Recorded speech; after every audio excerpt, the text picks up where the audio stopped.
ओम नमः शिवाय। हर हर महादेव।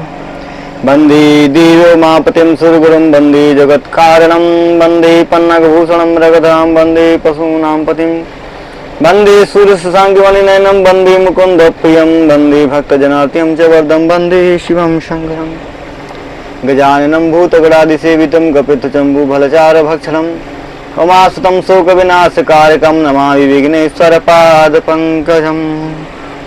सर्वमंगल्य मंगल्ये शिवे सर्वार्थसाधिके शरण्ये त्र्यंबके गौरी नारायणी नमोस्तुते।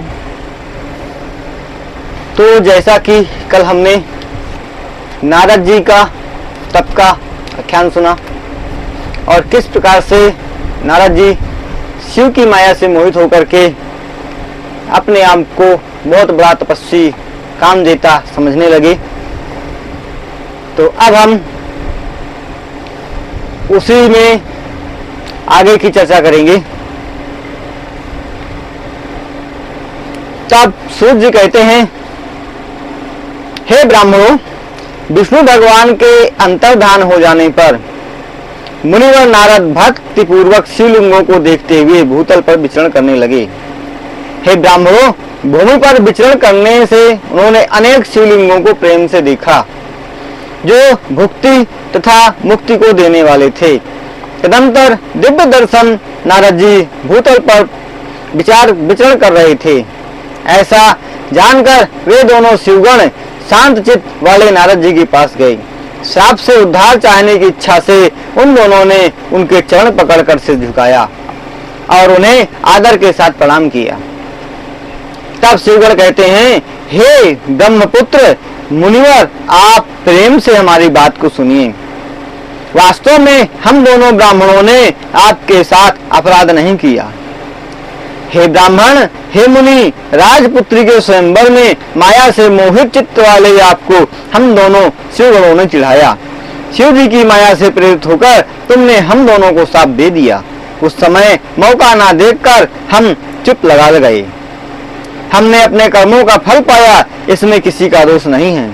अब हमारे ऊपर प्रसन्न होकर दया कीजिए। तब सूर्य कहते हैं, भक्ति एवं आदर युक्त शिवगणों की बातों को सुनकर मुनि ने पछताते हुए प्रेम पूर्वक शिवगणों से कहा। तब नारद जी कहते हैं, सज्जनों के माननीय शिव जी के गणों, आप लोग सुनिए। अब मेरा वचन मोह से मुक्त, सुखद तथा यथार्थ है। निश्चय करके शिव जी की इच्छा से ही पहले मेरी बुद्धि भ्रष्ट हो गई थी। पूर्ण रूप से मोह में पड़कर मुझ दुर्बुद्धि ने तुम्हें शाप दे दिया। हे गणों, जैसा मैंने शाप दे दिया वैसा तो होना ही है, फिर भी मैं शाप से उद्धार का उपाय बतलाता हूँ। आप लोग मेरा पाप क्षमा कीजिए।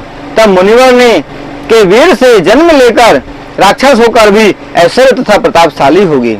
तुम दोनों संपूर्ण ब्रह्मांड के राजा शिवभक्त तथा जितेंद्रिय होकर शिव के ही दूसरे रूप से मृत्यु को प्राप्त कर अपने पद को प्राप्त हो गए। सूर्य जी कहते हैं, महात्मा नारद मुनि ने के इन वाक्यों को सुनकर शिव जी के गणों दोनों गण प्रसन्न होकर सुख से अपने पद को प्राप्त हो गए। नारद मुनि भी अत्यंत प्रसन्न होकर अत्यंत मन से शिव जी का ध्यान करते हुए बार बार शिव तीर्थों को देखते हुए भूतल पर विचरण किए। वह मुनि शोभा में सबसे ऊपर विराजमान शिव की प्यारी शिव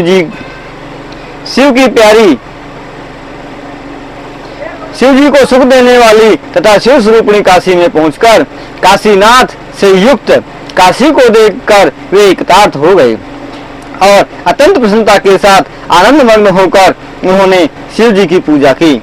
आनंद के साथ उस काशी का सेवन कर मुनिवर सफल मनोरथ हो गए। भक्ति के नम्र होकर उनकी गुणगाथा का वर्णन करते हुए और उनका स्मरण करते हुए प्रेम से व्याकुल हो गए।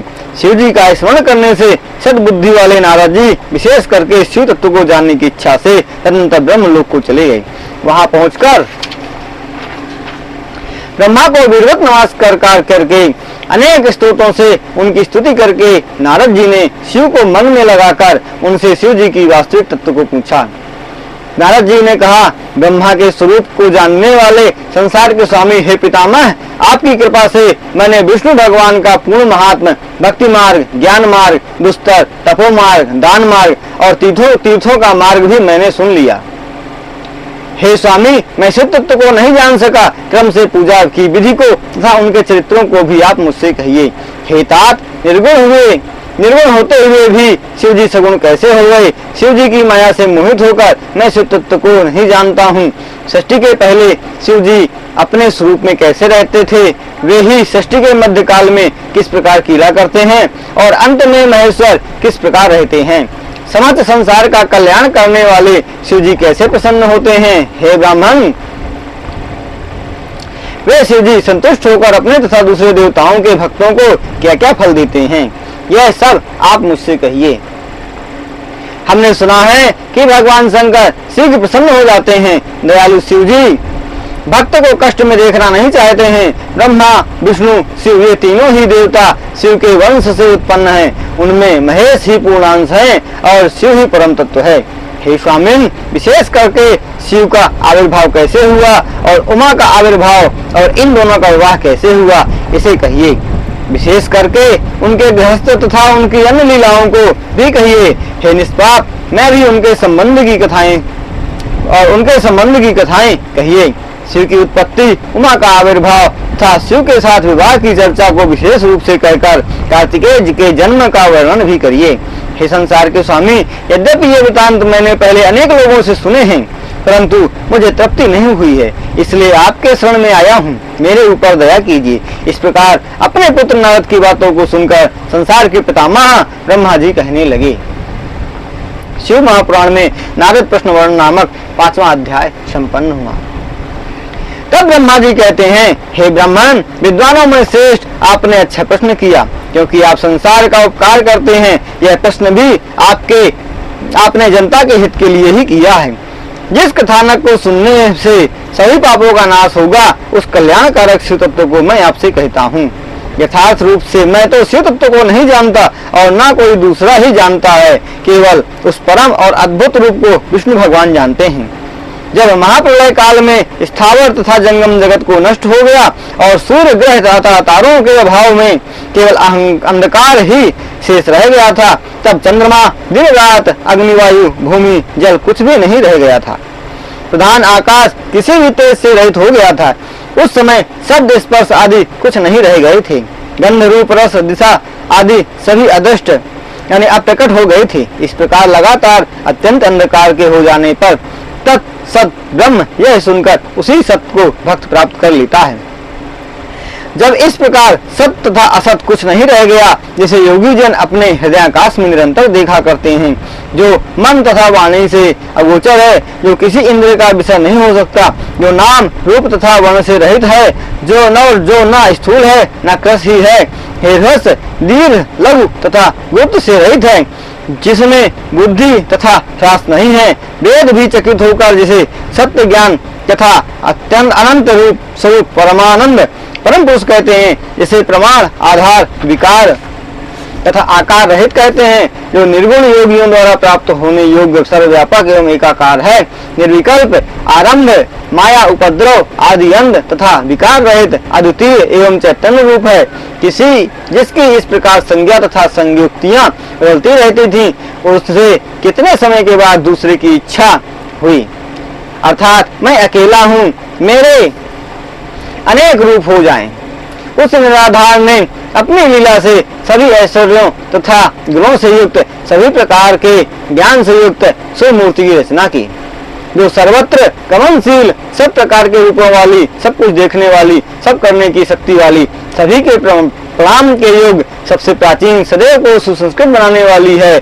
ईश्वर संबंधी उस शुद्ध मूर्ति की रचना करके वह अद्वितीय, अनादि, अनंत, सर्वाभास, चैतन्य स्वरूप, सर्वत्र गमन करने वाले अविनाशी एवं नामक ब्रह्म अंतर्धान हो गए। अमूर्ति परतत्व की ही मूर्ति सदाशिव है। इसी को प्राचीन तथा आधुनिक विद्वान ईश्वर कहते हैं। उस अकेले ईश्वर ने अपने ही शरीर से स्वच्छंद विचरण करने वाली एक अविनाशिनी शक्ति को प्रकट किया। वही प्रधान प्रकृति, गुणवती, सर्वश्रेष्ठ माया है। वही बुद्धि तत्व की जननी है, इसी को विकार रहित कहते हैं। वही शक्ति अंबिका प्रकृति तीनों लोकों की ईश्वरी कही जाती है। तीनों देवताओं की जननी नित्या तथा सृष्टि का मूल कारण कही जाती है। इसकी 8 भुजाएं हैं, इसी का लोकोत्तर सौंदर्य युक्त मुख सुंदर मुख है। हजार पूर्णिमा के चंद्रमा के समान इसकी कांति है। वह अनेक आभूषणों तथा अनेक गतियों से युक्त विविध भांति के अस्त्र शस्त्रों को धारण किए हुए तथा खिले हुए कमल पुष्प के सदृश आंखों वाली है। अचिंतनीय तेज से युक्त समस्त चर अचर को उत्पन्न करने वाली वह अकेली माया जब संयोगवश अनेक रूप धारण करती है, तब वह परम पुरुष ईश्वर शिव शंकर का, जिनका कोई स्वामी नहीं है, सिर पर गंगा को धारण करने वाले, माथे पर चंद्रमा तथा 3 नेत्र, 5 मुख वाले, प्रसन्न आत्मा, 10 भुजाओं वाले, त्रिशूलधारी, कपूर के समान गौरव वाले, शरीर पर भस्म लगाए हुए उस महाकाली पर ब्रह्म ने उस शक्ति को लेकर एक साथ ही शिवलोक नामक क्षेत्र का निर्माण किया। वही उत्तम क्षेत्र काशी के नाम से कहा जाता है। वह परम निर्वाण देने वाला होने के कारण सर्वोपरि है। सबके मन को रमाने वाले उस क्षेत्र में परम आनंद स्वरूप उन दोनों के रमण करने के से परम आनंद रूपी हे मुनिवर, प्रलय काल में भी शिव पार्वती का कभी वियोग न होने के कारण ही काशी को अविमुक्त क्षेत्र कहते हैं। प्राचीन काल में शिव जी ने इस क्षेत्र का नाम पहले आनंदवन और बाद में अविमुक्त रखा था। हे देवर्षि नारद, आनंदवन में रमण करते हुए शिव पार्वती के मन में इच्छा हुई कि दूसरे पुरुष का निर्माण किया जाए, जिसके ऊपर अपने इस महासागर को डालकर हम दोनों स्वच्छंद होकर वैराग्य धारण कर केवल काशीपुरी में निवास कर सकें। वही सदा ये सब कुछ है करे, वही अच्छा करे और अंत में मेरे अनुग्रह से वही सृष्टि का संवरण भी करे। चिंता रूपी लहरों से चलायमान चिंता रूपी समुद्र को बटोर कर रजोगुण रूपी विद्रुम से विस्तृत तमोगुण को खा जाने वाले सद्गुण रूपी रत्न को प्राप्त कर, जिसके प्रसाद से हम दोनों बाहरी चिंताओं से चिंतित उस व्यक्ति के ऊपर अपनी मानसिक वृत्तियों को डालकर आनंदवन में सुख पूर्वक रहेंगे। ऐसा विचार कर उस सर्वव्यापक भगवान ने उस पराशक्ति के 10वें अंग में सुधा रूपी आसव का प्रयोग किया। तब उसमें तीनों लोकों में सुंदर एक पुरुष प्रकट हुआ, जो शांत एवं सत्वगुण से युक्त तथा गंभीरता में समुद्र के समान तथा क्षमावान था। हे मुनि, वह पुरुष इंद्र नीलमणि के समान कांति वाला लोकों में सुंदर एक पुरुष प्रकट हुआ, जो शांत सत्वगुण से युक्त गंभीरता में समुद्र के समान तथा क्षमावान था। हे मुनि, वह पुरुष इंद्र नीलमणि के सदस्य कांति वाला एवं कमल के सदस्य आंखों वाला अनुपम पैदा हुआ। सोने के सदस्य कांति वाले मृदु पट्टों को धारण किए हुए अपराजित 2 भुजाओं से शोभित तब उस पुरुष ने परमेश्वर शिव को प्रणाम करके उनसे कहा, स्वामिन, मेरा नाम निर्धारण कर मेरे कर्मों का निर्देश दीजिए। उसके इन वचनों को सुनकर भगवान शिव जी बादलों के समान गंभीर वाणी बोले। तब शिव जी ने कहा, सर्वव्यापक होने के कारण तुम्हारा नाम विष्णु यह प्रसिद्ध नाम होगा। इसके अतिरिक्त और भी तुम्हारे अनेक नाम भक्तों के सुख को देने वाले होंगे। तुम स्थिरता पूर्वक सभी कार्यों की सिद्धि को देने वाले तप को करो। ऐसा कहकर उन्होंने श्वास मार्ग से वेद प्रदान किए। इसीलिए कहा गया है, यस निश्वासितम वेदाः। तदंतर विष्णु भगवान ने शिव जी को प्रणाम करके बहुत तप किया। परमेश्वर अपनी शक्ति के साथ अंतर्धान होकर अपने लोक को गए। विष्णु भगवान ने 12,000 दिव्य वर्षों तक तपस्या की, किंतु उन्हें सब कुछ देने वाले शिव जी का दर्शन नहीं मिला। तब संदेह को प्राप्त होकर वे मन में शिव जी का स्मरण करते हुए चिंता करने में लग गए। अब मुझे आज क्या करना चाहिए? उसी समय शिव जी के मुख से निकली हुई यह वाणी सुनाई पड़ी, तुम अपने मानसिक संदेह को दूर करने के लिए पुनः तप करो। उसके बाद जब विष्णु जी ने यह सुना तो उन्होंने कठोर तपस्या की। बहुत समय के बाद उन्होंने ध्यान मार्ग के द्वारा ब्रह्म का ज्ञान हुआ। तब वे पुरुषोत्तम विष्णु ध्यान मार्ग से जागे और प्रसन्न होकर आश्चर्यचकित होकर कहने लगे कि क्या यह वही तत्व है जिस परिश्रमशील विष्णु भगवान के अंगों से ही शिव जी की माया के द्वारा अनेक प्रकार की जलधाराएं निकल पड़ी। हे महामुनि, वह सब जलराशि शून्य में लीन हो गई। वह जल ब्रह्म रूप हो गया, जिसका स्पर्श करने मात्र से पापों का नाश हो जाता है। तब विष्णु भगवान थक कर परम प्रसन्न होकर मोहित होकर बहुत समय तक उसी जल में सोए रहे। उस समय उनका यह नारायण नाम श्रुति सम्मत हो गया। उस समय प्रकृति था, पुरुष के अतिरिक्त और कुछ भी नहीं था। हे महामती, हे बुद्धिमान, उसी समय उस महापुरुष में से अनेक तत्व प्रकट हुए। मैं उनका प्रकार कहता हूँ, आप सुनिए। प्रकृति से महान, महान से 3 गुण और उनसे अहंकार और उससे गुण भेद से 3 गुण पैदा हुए। उनमें तन्मात्राएं, उनमें पंच महाभूत प्रकट हुए, उनसे ज्ञानेन्द्रिय एवं कर्मेंद्रिय पैदा हुई। हे श्री श्रेष्ठ, इन तत्वों की गणना आपके सामने कर दी गई है। प्रकृति का जड़ात्मक कार्य पुरुष के अतिरिक्त समझना चाहिए। इन सब तत्वों का योग करने से इनकी संख्या 24 होती है। इन तत्वों को शिव जी की इच्छा से ग्रहण करके वे ब्रह्म रूप जल में शिव जी की इच्छा से सो गए। इस प्रकार शिव महापुराण अंतर्गत रुद्र संहिता में शिव की उत्पत्ति नामक 6वां अध्याय समाप्त हुआ। तब ब्रह्मा जी कहते हैं, विष्णु भगवान के शयन करने के बाद उनकी नाभि से एकाएक बहुत बड़ा कमल पुष्प हुआ, जिसकी नाल अनंत थी, जो कणिकार के फूल के समान कांति युक्त, अत्यंत योजन विस्तृत और उतने ही ऊंचाई से युक्त था। करोड़ों सूर्य के समान कांति वाला, सुंदर तत्वों से युक्त, आश्चर्यजनक, अत्यंत रमणीय तथा महान दर्शनीय था। उस साम्य शिव परमेश्वर भगवान शिव ने पहले की भांति अपने दाहिने अंग से मुझे उत्पन्न किया। हे मुनिवर, उस महेश ने मुझे अपनी माया से मोहित करके शीघ्र ही विष्णु के नाभि कमल से मुझे प्रकट किया। हे नारद जी, इस प्रकार मैं हिरण्यगर्भ उस कमल से पैदा हुआ। मेरे 4 मुख थे, मेरा वर्ण लाल था और माथे पर त्रिपुंड तिलक लगा हुआ था। मैं उनकी माया से मोहित होकर कमल के अतिरिक्त और किसी को नहीं पहचान सका। हे तात, ज्ञानहीन होने के कारण मैं अपने जन्मदाता को भी नहीं पहचानता। मैं कौन हूँ, कहाँ से आया हूँ, मेरा क्या कार्य है, मैं किसका पुत्र हूँ, किसने मुझे बनाया, यह मैं कुछ नहीं जान सका। इस प्रकार संदेह में पड़ने पर मुझे कुछ समझ में आया कि क्यों अज्ञान में पड़ा हूँ। इसका ज्ञान करना सरल है। इस कमल पुष्प तथा पत्र का उद्गम स्थल नीचे ही होगा और मेरी कर्ता जन्मदाता भी होगा, इसमें कोई संदेह नहीं है। ऐसा विचार कर मैं कमल की नाल को पकड़कर नीचे की ओर उतरा। हे मुनिवर, मुझे उतरते उतरते सैकड़ों वर्ष लग गए। मैं उस कमल की उत्पत्ति स्थान को नहीं प्राप्त कर सका।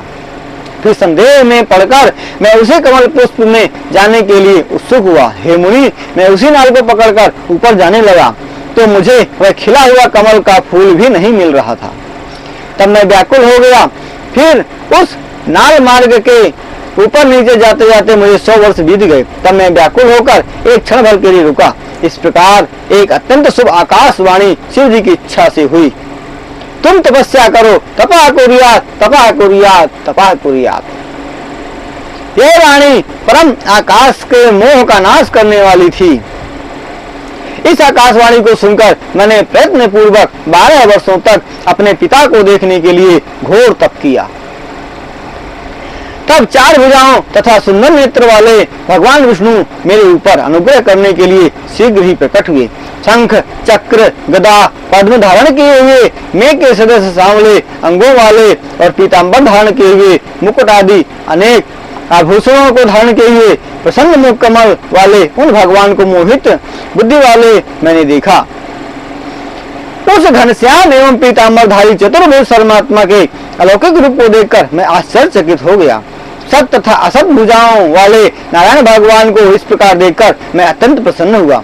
लीला पुरुष भगवान शिव जी की माया से मोहित होकर और अपने पिता को न पहचान कर मैंने प्रसन्न होकर उनसे कहा। तब ब्रह्मा जी कहते हैं, तुम कौन हो? ऐसा कहकर उस सनातन पुरुष को हाथ से उठाकर और सुदृढ़ तथा तीव्र हाथ से प्रहार किया। निद्रा से व्याकुल कमल लोचन तथा वसी उस भगवान ने निद्रा से जागकर और शयन से उठकर ब्रह्मा को देखा। अपने तेज से प्रकाशित जब भगवान हरि ने मुझ ब्रह्मा को वहां बैठा हुआ देखा तब वे हंसते हुए कुछ मधुर वचन बोले। तब विष्णु भगवान कहते हैं, महान कांति वाले वत्स पितामह, आपका स्वागत है। आप निर्भय हो जाइए, मैं आपके सभी मनोरथों को पूरा करूंगा, इसमें कोई संदेह नहीं है। हे देवर्षि नारद, विष्णु भगवान के हंसते हुए कहे गए इन वचनों को सुनकर रजोगुण के कारण विष्णु से वैर मानने वाले मैंने उनसे कहा। तब ब्रह्मा जी कहते हैं, हे अनघ, सभी के अहंकार का कारण जैसे मुझे गुरु शिष्य से वत्स वत्स कहता है, उस प्रकार आप भी हंसकर वत्स वत्स कर रहे हैं। साक्षात जगत के कर्ता, प्रकृति के प्रवर्तक, सनातन अज विरंजी विष्णु से उत्पन्न विश्व के आत्मा, विधाता धाता कमल लोचन, मुझे तुम किस लिए वत्स कहते हो? वेद नियम से मुझे स्वयंभू अज विभु पितामह स्वराट परमेष्ठी और उत्तम कहते हैं। भगवान विष्णु मेरे इन वाक्यों को सुनकर क्रुद्ध हुए और मैं तुम्हें जानता हूँ, तुम कैसे लोक के रचयिता हो। तब विष्णु भगवान कहते हैं, करने धरने के लिए तुम मेरे अविनाशी अंग से प्रकट हुए हो। तुम अनामय नारायण जगन्नाथ को भूल गए हो, जो पुरुष परमात्मा इंद्र आदि से स्तुति को प्राप्त है, जो विष्णु अच्युत ईशान तथा विश्व की उत्पत्ति का तथा पालन करते हैं, जो नारायण महावायु और सर्वव्यापक ईश्वर है। उन मेरे नाभि कमल से तुम प्रकट हुए हो, इसमें संदेह नहीं है। इसमें तुम्हारा अपराध नहीं है, तुम मेरी माया से मोहित हो। हे ब्रह्मा जी सुनो, मैं ही सब देवताओं का ईश्वर हूँ, सृष्टिकर्ता, उसका पालन करता तथा उनका विनाशक मेरे समान कोई नहीं है। हे पितामह, मैं ही परब्रह्म तथा परम तत्व हूँ, मैं ही परम ज्योति परमात्मा तथा विभु हूँ। आज जो चराचर जगत देख सुन रहा है, हे ब्रह्मा जी, आप सब मेरे में ही समझें। मैंने ही पहले 24 तत्वों से युक्त इस संसार का निर्माण किया है।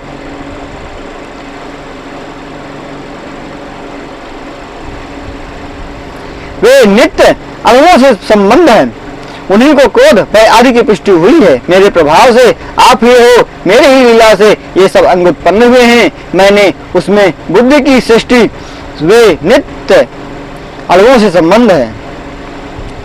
उसमें 3 प्रकार का अहंकार पैदा हुआ है, उसमें से 5 तन्मात्राएं उत्पन्न हुई और मन देह इंद्रियां आदाय आकाश आदि 5 महाभूत तथा संसार के समस्त भौतिक पदार्थों को मैंने ही बनाया है। इसलिए हे ब्रह्मा, हे प्रजानाथ, मेरी शरण में आ जाओ, मैं तुम्हारी सभी कष्टों से रक्षा करूंगा, इसमें कोई संदेह नहीं है। तब ब्रह्मा जी कहते हैं, इस प्रकार विष्णु जी की बातों को सुनकर ब्रह्मा अत्यंत क्रोधित हुए और माया से मोहित होकर उन्होंने झिकड़ते हुए कहा, तुम कौन होते हो? तुम निरर्थक वचनों को क्यों कहते जा रहे हो? तुम परब्रह्म ईश्वर नहीं हो, तुम्हारा रचयिता भी कोई अवश्य होगा। अंतर मैंने शिव जी की माया से मोहित होकर विष्णु के साथ भयंकर युद्ध किया।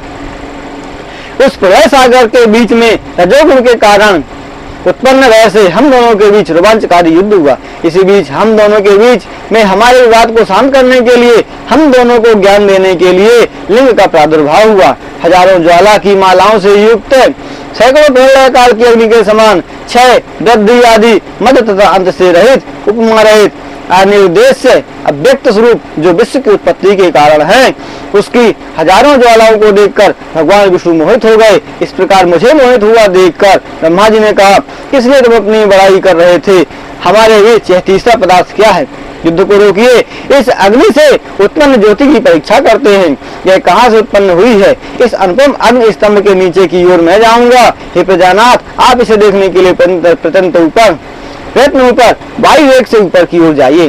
ब्रह्मा जी ने कहा, हे मुनि, ऐसा कहकर विश्वात्मा विष्णु जी ने अपना वाराह रूप और मैंने हंस रूप धारण किया। उस दिन से लोग मुझे हंस विराट कहते हैं, अतः जो हंस हंस कहकर जब करता है वह हंस परब्रह्म हो जाएगा।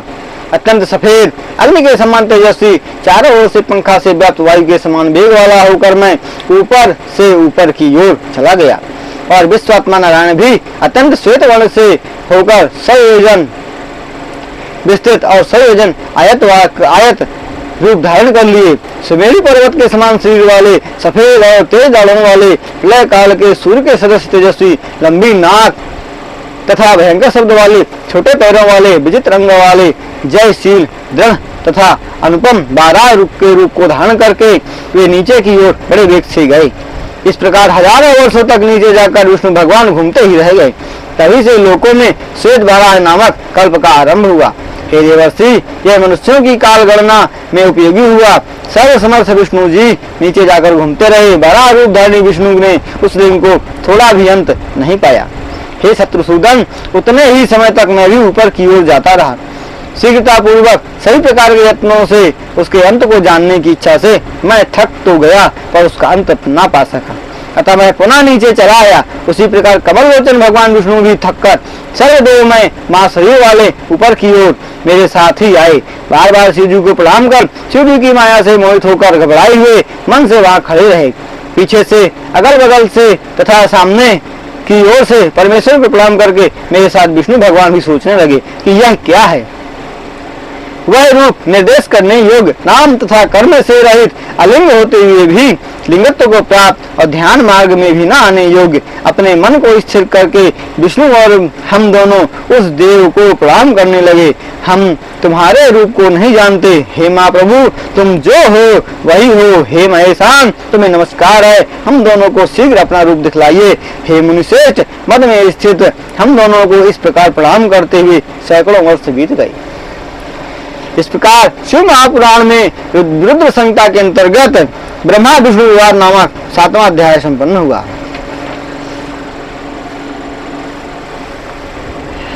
तब ब्रह्मा जी कहते हैं, हे मुनिवर, इस प्रकार दर्शन प्राप्त करने की इच्छा वाले उन हम दोनों ब्रह्मा विष्णु देवताओं का जब घमंड चूर चूर हो गया, तब घमंडियों के घमंड को नष्ट करने वाले, दोनों की रक्षा करने वाले और अव्यय प्रभु शिव जी हम पर दयालु हुए। उस समय सूर्यश्रेष्ठ के मुख से शब्द लक्षण वाला स्पष्ट था कृत मात्रा से युक्त ओम ओम यह नाद प्रकट हुआ। मेरे साथ रहते हुए प्रसन्न चित्त वैर भाव से रहित सभी देवताओं के पूजनीय विष्णु ने सोचा, यह महान शब्द क्या हुआ। उन्होंने लिंग के दाहिनी ओर आद्य सनातन अकार वर्ण को, उत्तर की ओर उकार वर्ण को और बीच में मकार वर्ण को, अंत में नाद रूपी ओम को देखा। दाहिनी ओर स्थित आदिम अकार वर्ण को सूर्य मंडल की भांति देखा। हे ऋषि श्रेष्ठ, उत्तर की ओर स्थित उकार को अग्नि के समान देखा और मकार को चंद्रमंडल के समान उसके बीच में देखा। उसके ऊपर शुद्ध स्फटिक मणि के समान तुरीयातीत निर्मल निष्कल निरुपद्रव निर्द्वंद केवल शून्य ब्रह्म और अभ्यंतर से रहित सोते हुए भी बाहर और भीतर दोनों पर रहने वाला आदि मध्य तथा अंत से रहित आनंद का भी कारण सत्य आनंद अमृत तथा परब्रह्म के से में पारायण दिखलाई दिया। यह कहाँ से प्रकट हुआ और इस अग्निस्तंभ की परीक्षा हम करें। इस अनुपम अग्निस्तंभ के नीचे की ओर मैं जाऊंगा। वेद शब्द मैं बेस युक्त इस विश्वात्मा के संबंधों में विचार करने लगे। उस समय वहां ऋषि प्रकट हुए। उन्होंने महत्वपूर्ण विचार किया। विष्णु भगवान उस ऋषि द्वारा ही परमेश्वर को पहचान सके जो परमेश्वर परब्रह्म शब्द ब्रह्म के दूसरे स्वरूप हैं। वे रुद्र चिंतन के विषय नहीं है। इनका विचार करने पर मन सहित वाणी निवृत्त हो जाती है। ये तो एक अक्षर द्वारा ही कहे जा सकते हैं। वह एक अक्षर रूप उनका वाक्य रित और परम कारण है। वे सत्य आनंद अमृत पर ब्रह्म और पर से ही परे हैं। आकार नामक एक अक्षर से बीज रूप अखंड बीज रूप अंड से उत्पन्न ब्रह्मा है। उकार नामक एक अक्षर से संसार के परम कारण भगवान हरि उत्पन्न हुए और मकार नामक एक अक्षर से भगवान नील लोहित शिव उत्पन्न हुए। आकार सृष्टिकारक है, उकार संसार को मोहित करने वाला है, मकार नित्य अनुग्रह करने वाला है। मकार बीज वाला है, आकार बीज है और उकार हरि की योनि है और तथा प्रधान पुरुषेश्वर है। बीजी उसकी योनि और नाद संज्ञक महेश्वर है। बीजी यानी बीज वाला अपनी इच्छा से अपना विभाजन करके स्थित रहता है। इस बीजी के लिंग के आकार नामक बीज उत्पन्न हुआ और उस बीज को जब उकार नामक योनि में डाला गया तो वह चारों ओर बढ़ने लगा, जिससे यह सोने के का अंडा हुआ जो सब साधारण को जानने योग्य नहीं था। उसका कोई लक्षण प्रकट नहीं था। वह दिव्य स्वर्ण अंड अनेक वर्षों तक जल में स्थित रहा और 1000 वर्षों के बाद इसे तोड़ने पर ब्रह्मा का जन्म हुआ। जब जल में स्थित उस अंडे को परमेश्वर ने तोड़ा तो उसका आधा भाग ऊपर की ओर गया। उससे भूलोक का निर्माण हुआ। तब दूसरे भाग से पंच तत्वों वाली पृथ्वी प्रकट हुई। उस अंडे में से ककार नामक 4 मुखों वाले भव की उत्पत्ति हुई। वही सब लोगों को उत्पन्न करने वाला है। वही तीनों रूपों को धारण करता है। इसलिए यजुर्वेद को जानने वालों में श्रेष्ठ कहते हैं, जैसे कि उसे ओम ओम ऐसा कहा गया है। यजुर्वेद के ऐसे वचनों को सुनकर ऋग्वेद और सामवेद भी हरे ब्राह्मण हम लोगों को संबोधित करने लगे। तदंतर देवेश को जानकर विधि पूर्वक मंत्रों से महोदय महेश्वर देव की स्तुति करने लगे। इसी बीच मेरे साथ संसार के पालन करने वाले विष्णु ने एक अत्यंत सुंदर तथा आश्चर्यजनक रूप देखा। हे मुनि, उसके 5 मुख 10 हाथ कपूर के समान गौरवश अनेक प्रकार की कांति से युक्त और अनेक अलंकारों से अलंकृत उस महान उदार शक्ति रूपशाली तथा महाकाल के महापुरुष के लक्षणों से युक्त उसके उत्तम रूप को देखकर मेरे साथ विष्णु कृतार्थ हुए। तब भगवान महेश्वर परमेश्वर दिव्य शब्दमय रूप को धारण कर प्रसन्न दिखलाई दिए। आकार उनका सिर, मकार माथा और इकार दाहिना नेत्र और ईकार बाया नेत्र, उकार दाहिना कान और ऊकार बाया कान, उस परमेष्ठी का रिकार दाहिना कपोल और रिकार बाया कपोल, लृ दोनों नासापुर थे।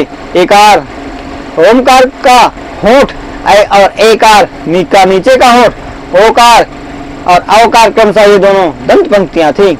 देवों के देव उस सूली की 2 तुलाएं थीं। का आदि पंच अक्षर उनके दाहिने हाथ थे। च आदि पंचवर्ण उनके बाएं हाथ थे। ट आदि पंचवर्ण और त आदि पंचवर्ण क्रमशः दाहिने और बाएं पैर थे। प उसका उदर, फा दाहिनी पसली और बा बाईं पसली। भाई स्कंद महादेव योगी शिव का मां हृदय हैं। या से लेकर सा तक उस विभु की 7 धातुएं हैं।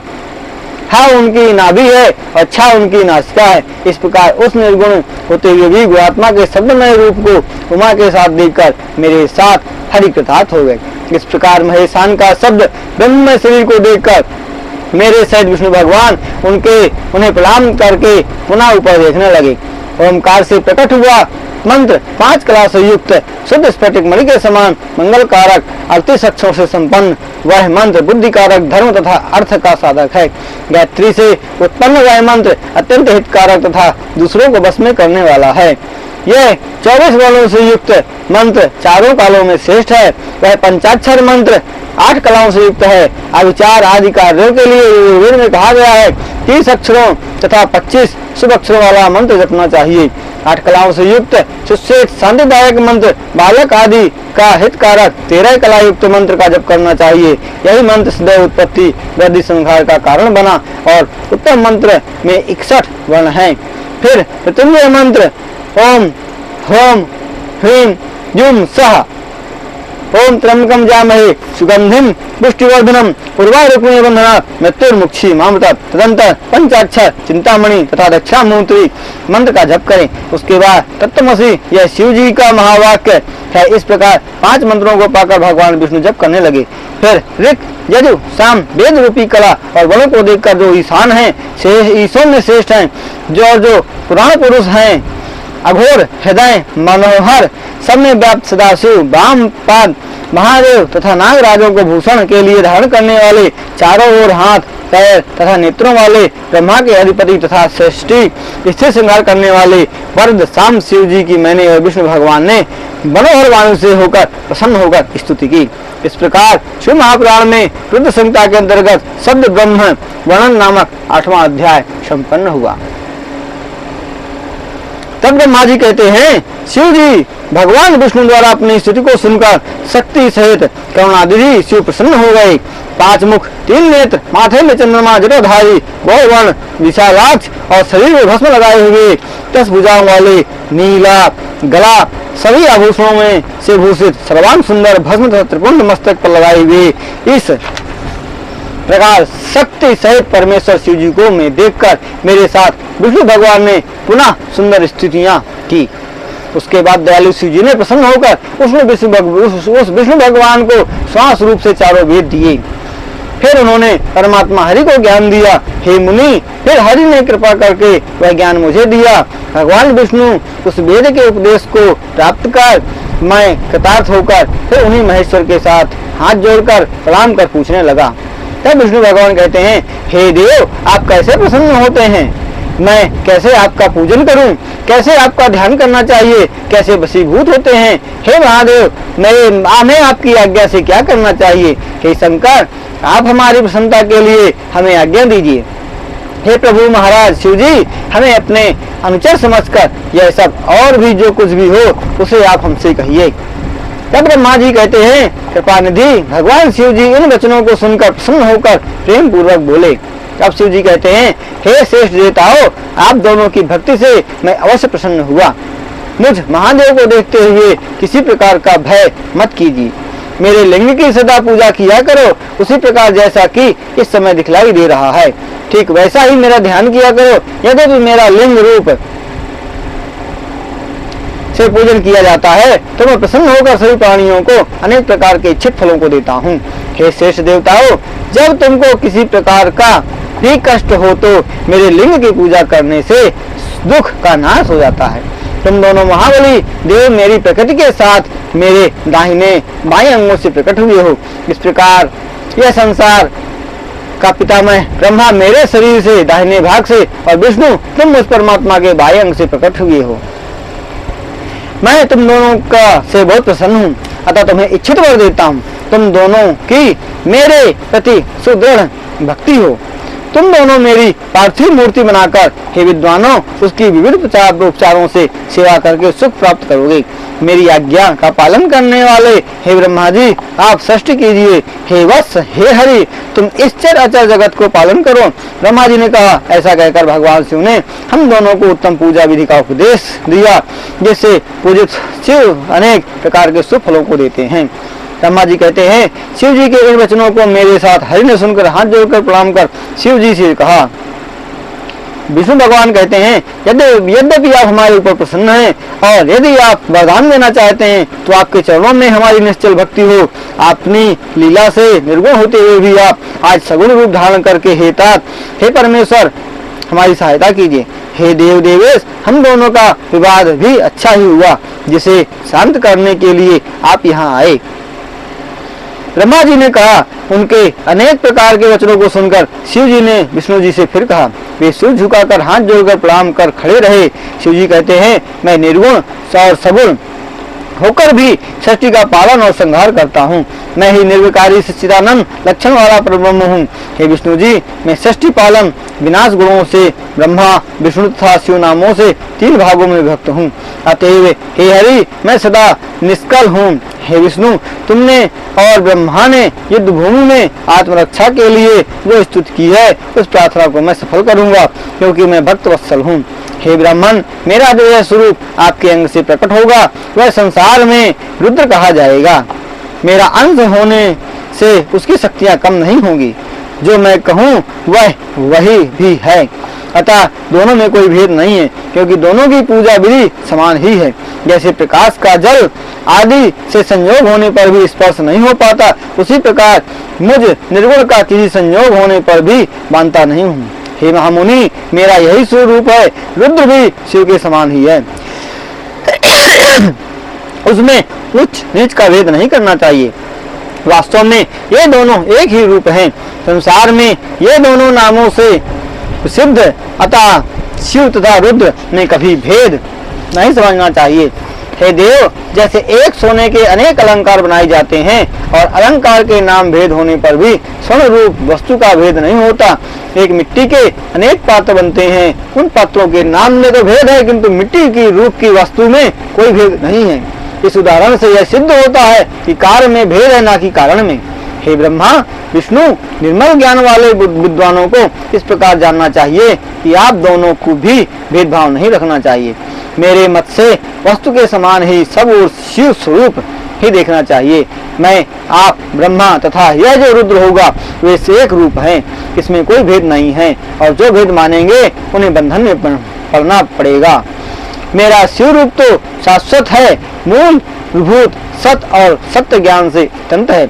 ऐसा ठीक ठीक प्रकार से जानकर सदा मन में उसका ध्यान करना चाहिए। हे ब्रह्मन, सुनो, मैं तुम्हें एक गुप्त रहस्य कहता हूँ। तुम दोनों प्रकृति से उत्पन्न हुए हो, परंतु यह रुद्र प्रकृति से उत्पन्न नहीं हुआ है।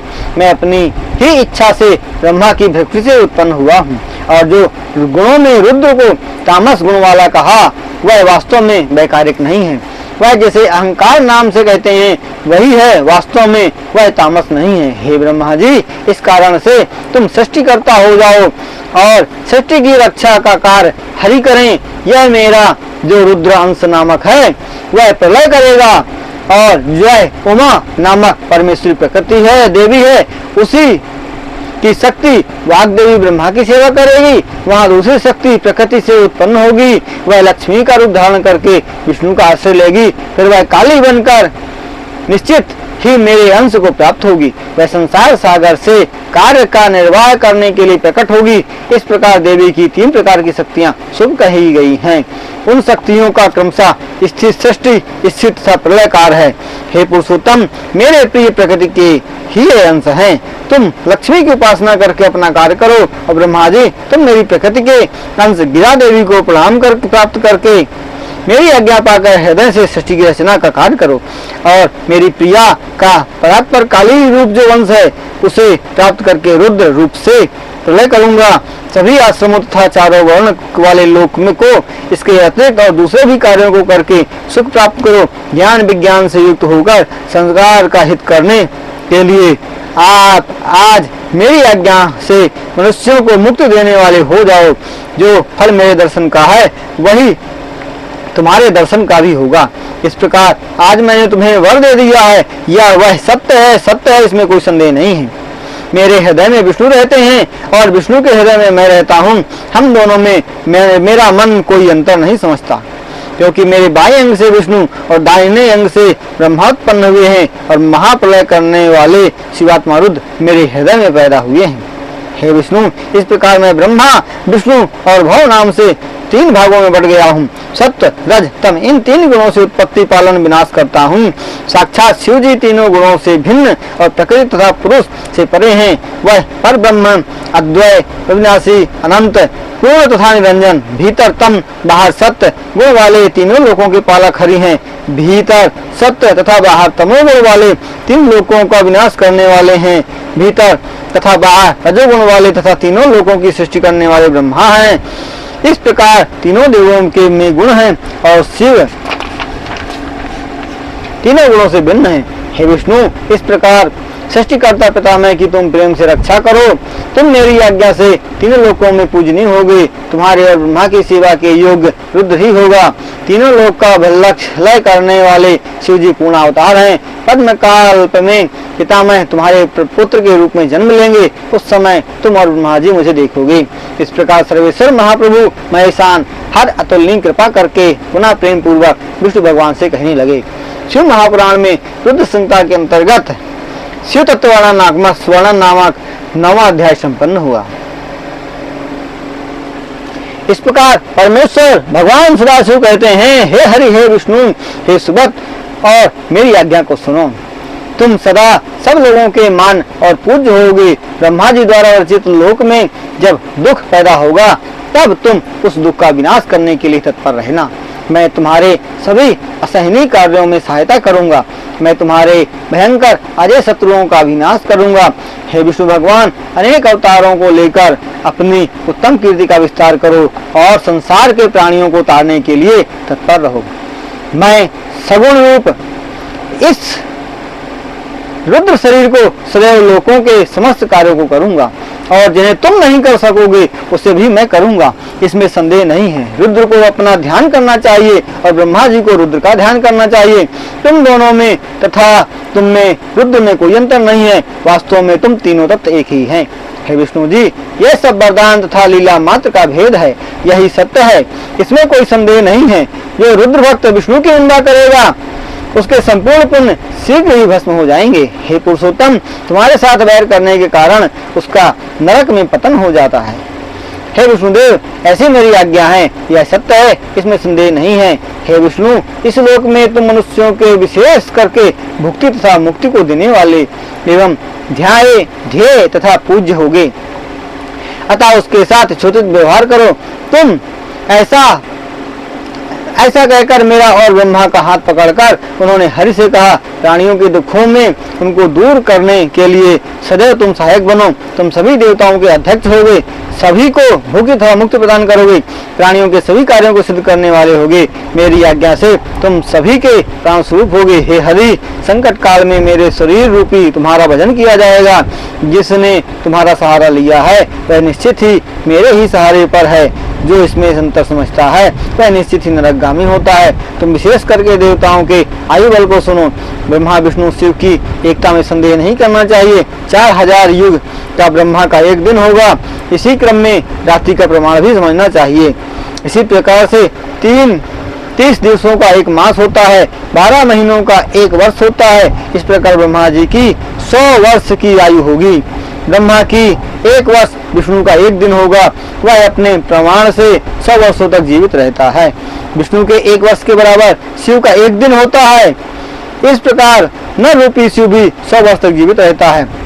जब तक सदाशिव के मुख में उच्छ्वास रहता है और जब वह निश्वास के रूप में परिणत नहीं हो जाता तब तक शक्ति प्राप्त होती रहती है। निश्वास और उच्छ्वास का क्रम सभी श्रीधारियों तथा ब्रह्मा विष्णु शिव गंधर्व सर्प राक्षस आदि में देखा जाता है। हे श्रेष्ठ देवताओं, 21,600 दिन रातों का प्रमाण कहा गया है। 6 उच्छ्वास तथा निश्वास का एक पल होता है। ये 60 पल की एक घड़ी होती है और 60 घड़ी का एक दिन रात होता है। सदाशिव के निश्वास और उच्छ्वासों की कोई गणना नहीं है, इसीलिए उसका उत्थान अक्षय माना जा गया है। इस प्रकार मेरी आज्ञा से तुम्हें इस रूप की रक्षा करनी चाहिए। तब तक अपने विविध गुणों से षष्टि का कार्य करते रहना चाहिए। ब्रह्मा जी ने कहा, जितेंद्रिय में विष्णु इस प्रकार शिव जी के वचनों को सुनकर विश्वेश्वर को प्रणाम कर धीरे धीरे कहने लगी। विष्णु जी ने कहा, हे कृपा सिंधु संसार के स्वामी भगवान शंकर, जितेंद्रिय मैं विष्णु इस प्रकार शिव जी के वचनों को सुनकर तब विष्णु जी कहते हैं, हे कृपा सिंधु संसार के स्वामी शंकर भगवान, सुनिए, मैं आपकी आज्ञा के बस में होकर सब करूंगा। आप सदैव मेरे ध्यान करने योग्य होंगे, इसमें कोई संदेह नहीं है। मैंने पहले भी सभी शक्ति आपसे ही प्राप्त की थी। हे स्वामी, आपका ध्यान ही मेरा सर्वस्व है। वह एक क्षण के लिए भी मेरे मन से कभी ना उतरे। मेरा भक्त भी आपकी निंदा करेगा तो आप उसे नरकगामी बना देना। जो आपका भक्त होगा वह मुझे भी प्रिय होगा। ऐसा जो जानता है उसके लिए मुक्ति दुर्लभ नहीं है। निश्चित रूप से आज आपने मेरी महिमा बढ़ाई है। यदि कभी मुझसे भूल हो जाए तो क्षमा करें। ब्रह्मा जी ने कहा, शिव जी विष्णु भगवान के इस प्रकार के उत्तम वचनों को सुनकर विष्णु जी से प्रेम पूर्वक कहने लगे कि मैंने तुम्हारी भूल को क्षमा कर दिया है। परमेश्वर ने विष्णु जी से इस प्रकार कहकर कृपानिधि ने अपने दोनों हाथों से हमारे अंगों को स्पर्श किया। सभी दुखों का नाश करने वाले शिव जी ने अनेक धर्मों का उपदेश देकर हमारे हित की इच्छा से अनेक वरदान भी दिए। उसके बाद भक्तवत्सल भगवान शिव हम लोगों को कृपा दृष्टि से देखकर हम लोगों को देखते देखते वहीं अंतर ध्यान हो गए। तभी से इस भूलोक में लिंग पूजा की विधि प्रचलित हुई है। लिंग में प्रतिष्ठित शिव जी अपने भक्तों को मुक्ति तथा भुक्ति प्रदान करते हैं। लिंग वेदी महादेवी और लिंग साक्षात महेश्वर है। लय कारक होने के से ही इसे लिंग कहते हैं। इसी में संपूर्ण संसार स्थित है। जो शिवलिंग के समीप इस लिंग महात्म्य को प्रतिदिन पढ़ता है वह 6 मास में शिव रूप हो जाता है, इसमें संदेह नहीं है। जो लिंग के सामने बैठकर कोई भी शुभ कार्य करता है महामुनि, उसके पुण्यों के फलों को कहने में मैं समर्थ नहीं हूँ। इस प्रकार शिव महापुराण में विद्वेषक संहिता के अंतर्गत परम शिव तत्व का वर्णन नामक 10वां अध्याय संपन्न होगा। वंदे देव उमापतिं सुरगुरुं वंदे जगत् कारणं वंदे पन्नग भूषणं रगधरां वंदे पशूनां पतिं वंदे सूर्य शशांकि वंदनं वंदे मुकुंद प्रियं वंदे भक्तजनातियं च वर्धं वंदे शिवं शंकरं वंदे शिवं शंकरं। ओम नमः पार्वती पतये हर हर महादेव।